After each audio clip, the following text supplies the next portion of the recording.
All right, guys, welcome back to another episode of Daily Updates with A&M. Again, due to holidays and due to vacations and due to a general shortage right now, because of those things, it's going to be just me today again. But next week, we should be back full force with two hosts in this thing. So let's go ahead and dive in and recap yesterday and speak about a couple other things, logistics related. Okay, so yesterday was an interesting day for us. We ended up booking 24 loads, 24 drivers actually. We booked 27 loads, and 16 drivers were not booked. So obviously not the ratio we wanna end up with. Okay, next up, this is kind of a breakdown of what happened with the loads. It looks like 996, so almost 1,000 loads were either declined or we let them expire. 477 were bid on, and 27 of those were won. Obviously, when you look at that 27 loads and you compare it to um, the whole day and all of the opportunities that existed, it's a tiny, tiny sliver. The big thing again here remains these expired. We built the app so you guys can choose what type of loads you want to go after, and I love that our drivers have that ability and freedom. At the same time, though, when we are letting, almost 400 opportunities expire, I think that's a misuse of the app. So our win ratio was surprisingly low yesterday, with 5.87%. We're digging into that and figuring out what's going on systematically to cause that. And the average rate per mile was 92 cents, which is kind of right around the number it's been lately. Okay. Our high pit drivers, meaning drivers that have been waiting for at least 6 hours or more during the prime idle time. So again, that means that these drivers have been waiting for longer than uh, from noon of yesterday, if that makes sense. In some cases, they've been waiting for multiple days. I did look over the list, and in many of these cases, it's drivers that have sort of unique preferences, whether it be their map settings or just their rate per mile preferences. We're placing bids. From what I look through, we've placed dozens of bids on all of these guys. We'll continue. I know this is, I keep saying it. Drivers' most hated thing in logistics is waiting, sitting and waiting for a load, not making any money. So we're gonna do our best today to get everybody moving and making money.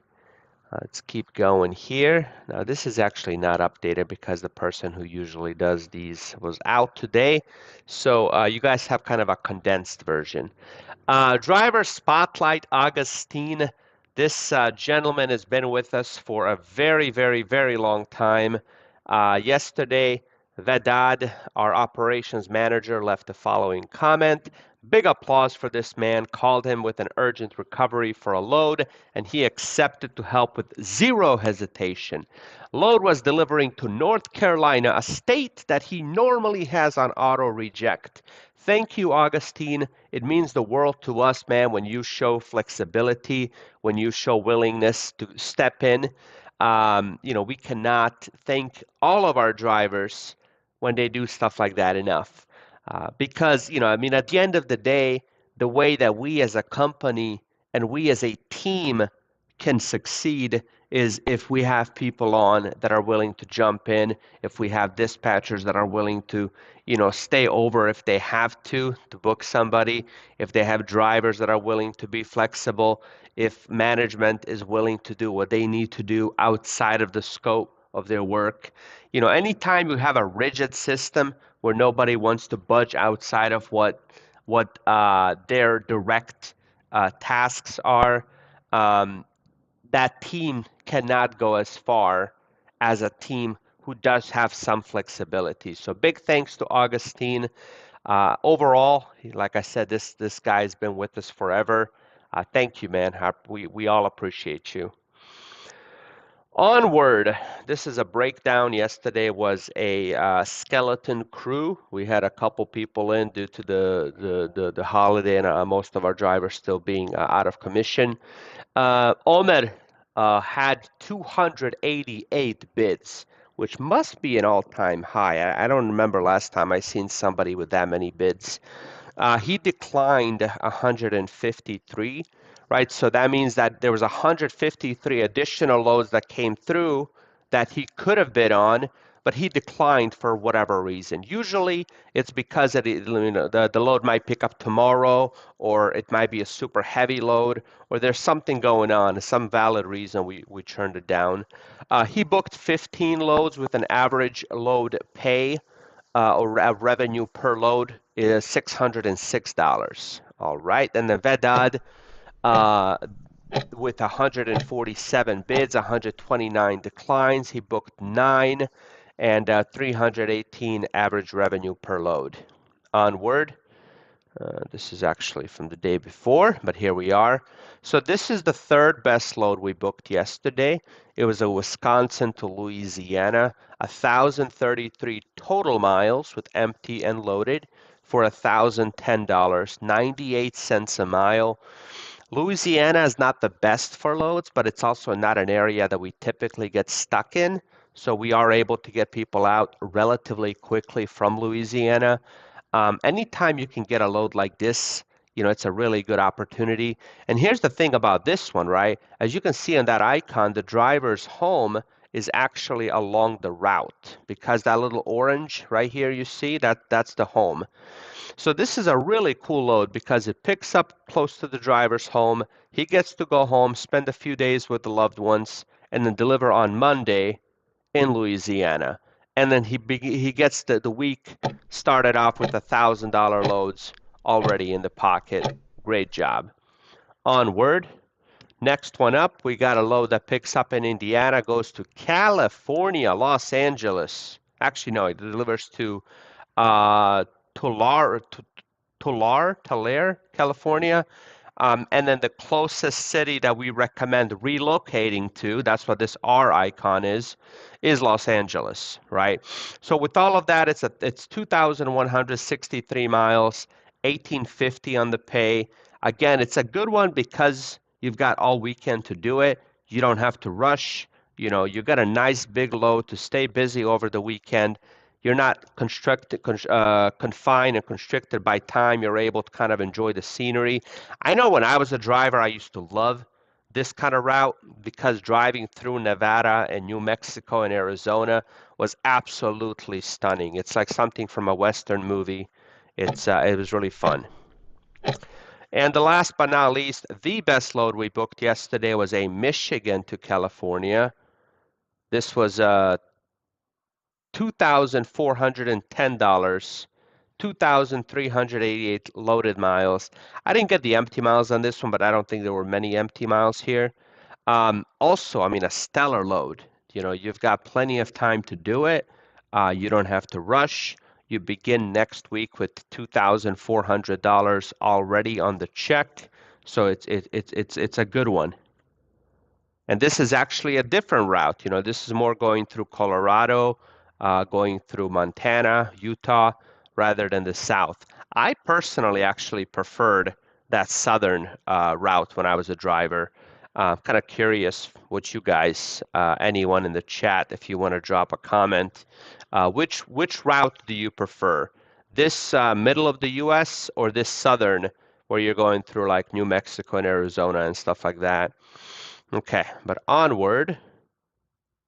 Here's the tip for today. If the wheels are churning, you're making money. If the wheels are not churning, you're not making any money. Now, if the wheels are churning, you're making, I should say, some money. It might not be the money you want to make. It might not be the money you're used to making.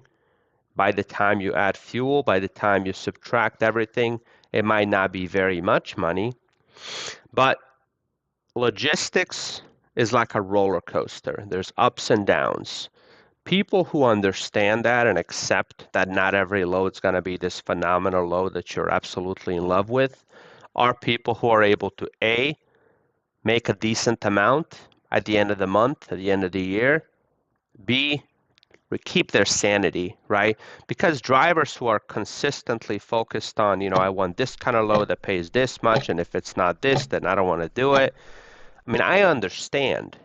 Let me say that first. I understand by the time you subtract fuel, by the time you subtract everything, sometimes it feels like you're just driving for the man, as they say. But here's the thing, man. When you sit somewhere for 4 days, when you sit somewhere for 2 days, that's you not making anything.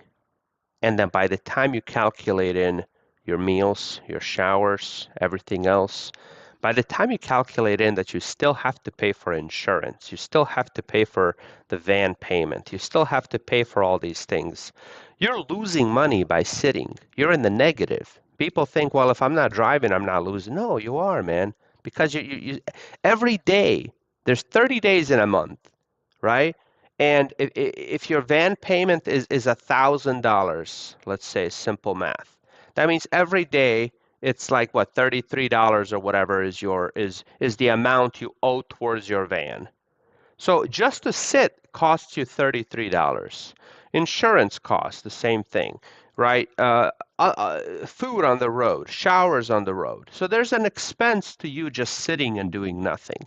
Now, if you're chilling at home, if you're with your loved ones, if you're with your family and you just want to take some time off and you want to wait for that perfect load, by all means, I understand it. I've been there. I can relate and I can respect that. But if you're sitting, man, somewhere just on the road at a truck stop, and you're saying, well, I don't want to drive for less than 75 cents a mile. I don't want to drive for less than 80. I don't want to drive for less than 85 cents a mile. It's not a good strategy for staying in this business because the industry doesn't care about what I want and what you want, right?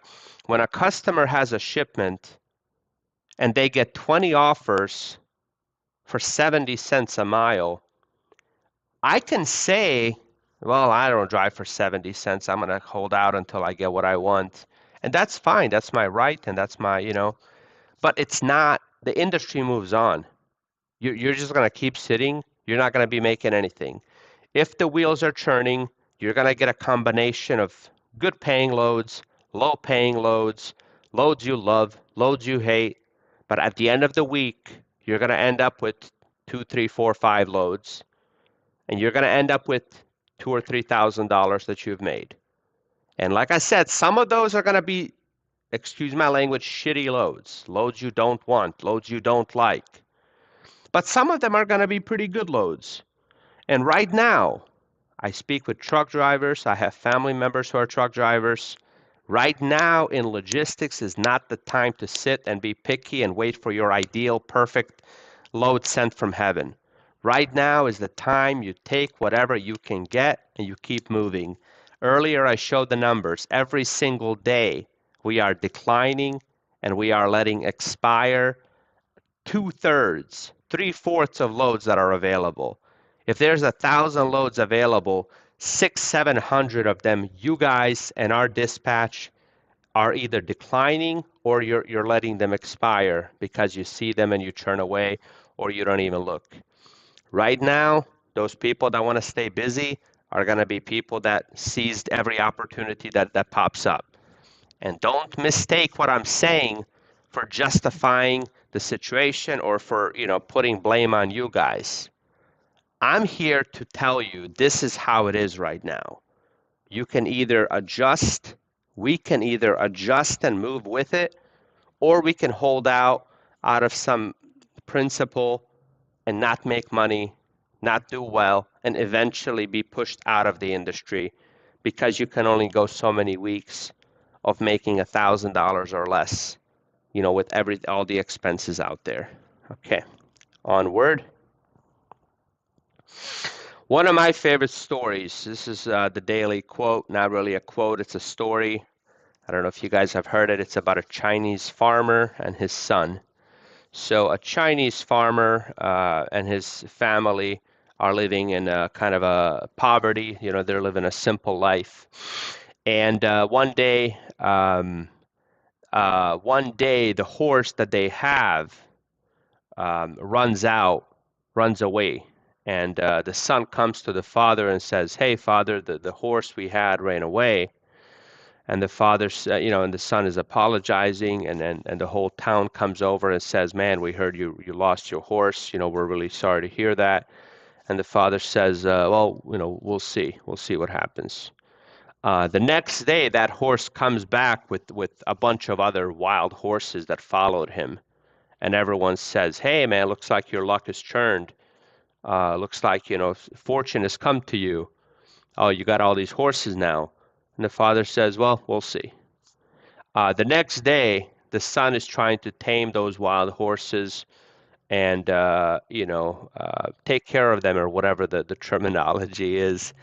And one of the horses kicks the son and breaks his leg, and the whole town comes over and says to the farmer, "Hey, we heard about your son. We're really sorry." And the farmer says, "Yeah, we'll see what happens. We'll see." And the next day, the Chinese army is recruiting young men of military age, and they come to the village to get his son, but he's injured. He's got a broken leg, so they leave him. And everybody, and then the army goes to battle, and a bunch of them die. And then everybody comes over to the father and says, "Hey, we heard, your son didn't have to go, and his life was spared pretty much. That's amazing." He said, "Well, we'll see," right? The point of the story is, and every tradition, every culture, I think, has a story like this and has this principle embedded in it. The point is, it's hard to. We want to make judgment. We want to formulate an opinion on matters as they happen live. But we've all been in that situation where a calamity, misses us because we left the house 5 minutes late. And we left the house 5 minutes late because we couldn't find the keys, and we're upset that we couldn't find the keys and all of that. I think there are some people who really live by this principle of not overly reacting to anything that happens, just sort of letting time um, tell the story of if that thing was good or not. And right now in logistics, obviously, we are in that calamity, quote unquote, part of we'll see. And let's try to the best of our ability. And this is not easy to do because you've got bills coming. You've got a family to take care of. It's not easy to just put on your Zen, we'll see face. But if you do try to do your best with that, if a load gets canceled, there might be wisdom behind why it got canceled. Maybe you would have gotten into an accident if you were doing that load, right? Maybe something bad would have happened.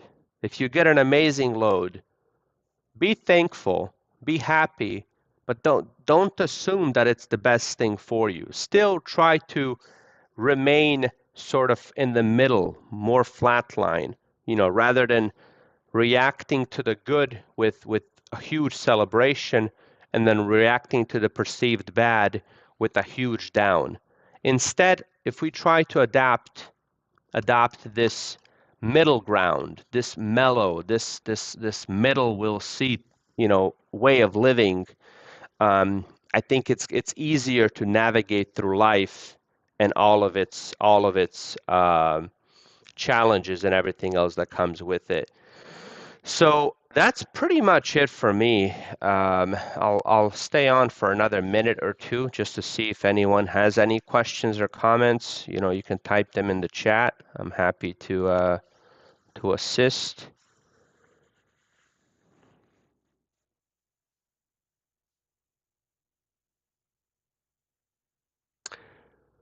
Let us know too if you guys like this new presentation style. Today's was a bit butchered because we didn't have Amina in today, our usual presentation preparer. So I kind of scrambled to put something together last minute, but we're trying to present these in a fun, entertaining, concise way. We want to keep you guys in the loop. Let us know what type of stuff you want us to go over. I mean, let us know if some of the stuff we are going over you really don't care about or you really don't care to see. Um, yeah, I mean, we're doing these to bring value to our drivers, right? These things take like usually 30 minutes for us to record, an additional 30, 40 minutes for us to prepare and all of that stuff. So, I mean, we're putting aside a good chunk of time to do it. If you guys have feedback on how to do it better, how to make it better, we want to hear that. Um, it looks like no questions or comments or anything in the chat, so we'll go ahead and conclude there. God bless you all. Stay safe on the road.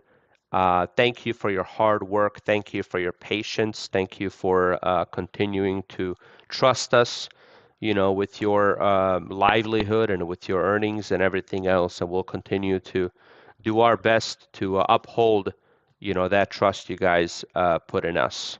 So we'll conclude there. We'll be back on Monday